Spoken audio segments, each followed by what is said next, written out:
Hello అండి, అందరికీ నమస్తే. ఎలా ఉన్నారు అందరూ? నేను నిన్న మా ఇంట్లోని కొత్తిమీరతోటి అద్భుతమైనటువంటి ఒక ఫ్రైడ్ రైస్ తయారు చేశానండి. చాలా భలే వచ్చింది అనుకోండి, చాలా రుచిగా వచ్చింది. ఈవేళ ఆ వీడియోని మీకు చూపించాలని నేను రెడీ చేశాను. అన్నీ సిద్ధం చేసుకున్నాను. అక్కడ కొత్తిమీర, అల్లము, వెల్లుల్లి, జీలకర్ర అండ్ ఇది టమాటాలు అండి. ఈ టమాటా మధ్యలో ఉన్న గుజ్జు తీసేసి పైన ఉన్న స్కిన్నే ఇలాగా చక్కగా స్లైసెస్ చేసుకున్నాను, సన్నగాను ఇలా సర్ది పెట్టుకున్నాను. అలాగే కాస్త ఈ మసాలాలన్నీ కూడా సెట్ చేశానండి. గరం మసాలా, సాల్టు, పసుపు, కారం, బటర్ కూడా. దీంట్లోకి ఫ్రైడ్ రైస్లోకి బటర్ కూడా ఉంటే చాలా అద్భుతంగా ఉంటుంది. మీరు ఫ్రైడ్ రైస్ చేసుకున్నారు తప్పనిసరిగా బటర్ ఉపయోగించి చేసుకోండి. అలాగే ఇప్పుడు నేను ఆ రెసిపీ చూపిస్తాను మీకు. స్టవ్ వెలిగించి వేడి చేశానండి. దాంట్లో కాస్త ఆయిల్ పోసుకుందాం. ఫ్రైడ్ రైస్ కదా కొంచెం ఉండాలి, కాకపోతే ఆ మాత్రం సరిపోతుంది. అలాగే దాంట్లోకి ఇప్పుడు ఈ మాత్రం బటర్ కూడా వేసుకుందామండి.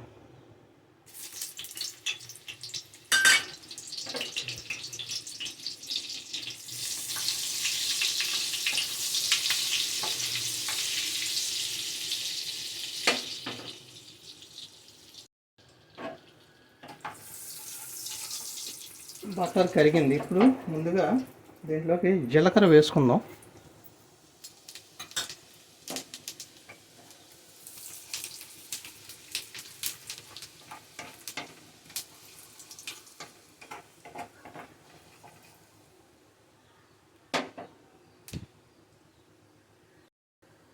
అలాగే ఇప్పుడు కాస్త ఇందాక తురుముకున్నటువంటి అల్లాన్ని కూడా, అలాగే తురుముకున్నటువంటి వెల్లుల్లి కూడా, ఈ మాత్రం వెల్లుల్లి ఉండాలండి.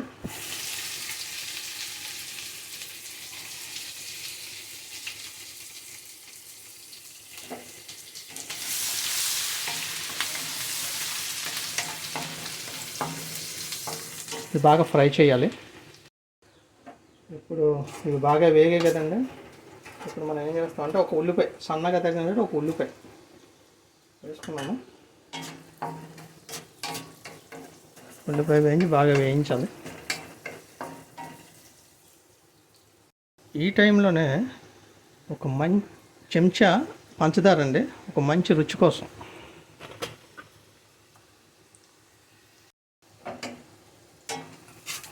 ఫ్రైడ్ రైస్లోని ఒక మంచి టేస్ట్ రావాలంటే ఆ మాత్రం షుగర్ వేయాలండి. ఎందుకంటే మనం కారం, పసుపు, మసాలా వేస్తాం కదా, ఆ కాంబినేషన్ చిన్న తీపి ఉంటే అద్భుతంగా ఉంటుంది అన్నమాట.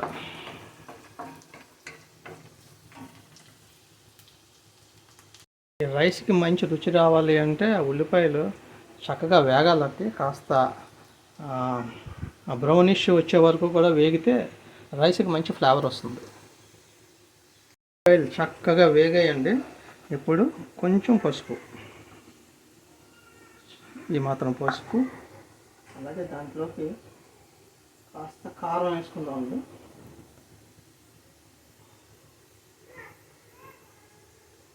ఈ చెంచాతో 2 చెంచాలు వేసాను. సరిపోకపోతే అప్పుడు తర్వాత చూసుకొని వేసుకోవచ్చు.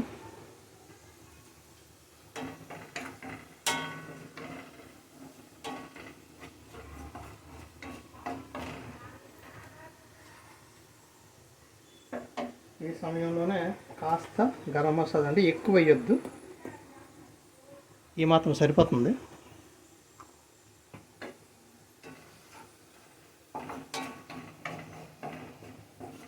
మంచి సువాసన స్టార్ట్ అయింది.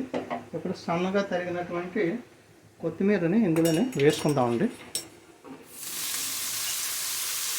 ఇది నేను 3 మధ్యస్థంగా ఉన్నటువంటి కొత్తిమీర కట్టలు తీసుకొని శుభ్రం చేసుకొని వాటిని సన్నగా తరిగానండి. నాకైతే ఒక 10 రూపాయలు పడింది. ఇప్పుడు చలికాలం కాబట్టి, వేసవికాలం వేస్తే రేటు బాగా పెరిగిపోవచ్చు. ఇదే కొత్తిమీర మీకు 20-30 రూపాయల పైన ఉంటుంది. పచ్చిదనం పోయే వరకు కూడా హై ఫ్లేమ్లో పెట్టి ఫ్రై చేయాలండి దీన్ని.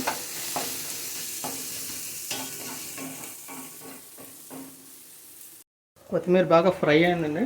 ఇప్పుడు దీంట్లోకి రైస్లోకి సరిపడినంత సాల్ట్ వేసుకోవాలి. ఇంకొంచెం సరిపోకపోతే చూసుకుందాం తర్వాత.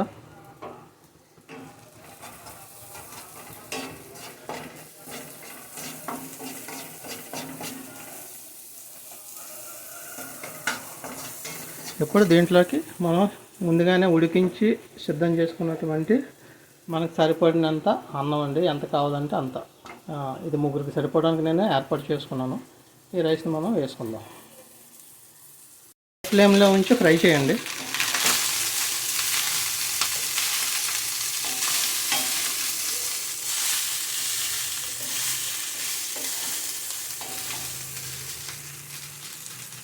బాగా హై ఫ్లేమ్లో ఉంచి ఒక 3 నుంచి 4 నిమిషాలు టాస్ చేయాలండి. ఇలాగా బాగా కలుస్తుంది.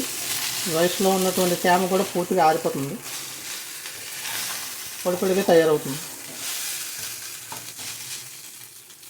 ఈ టైంలోనే దీంట్లో ఉన్నటువంటి ఉప్పు కారాలు మన సరిపోయో లేదో చెక్ చేసుకుంటే సరిపోతుంది. అయిపోయిందండి. ఈ లాస్ట్ ఏం చేయాలి, ఇందాక సన్నగా తగిన టమాటాలు ఉన్నాయి కదా, దీంట్లో వేసేసి శుభ్రంగా కలిపేసుకోవటం అంతే. స్టవ్ కట్టేయాలి. రెడీ అయిపోయిందండి. ఇప్పుడు దీన్ని సర్వ్ చేసుకోవడమే. కొత్తిమీరతో రైస్ సిద్ధమైపోయిందండి. దీన్ని ప్లేటింగ్ చేసుకున్నాను. చాలా అద్భుతంగా వచ్చింది. మీకు ఒక టమాటా పచ్చడి కాంబినేషన్ ఉంటే ఈ రైస్తో చాలా బాగుంటుందండి. మీరు కూడా చేసుకొని ఎంజాయ్ చేయండి. చాలా చక్కగా వచ్చింది. మీకు నచ్చిందా? దయచేసి నచ్చితే లైక్ చేయండి, షేర్ చేయండి, సబ్స్క్రైబ్ చేసుకోండి. Thank you.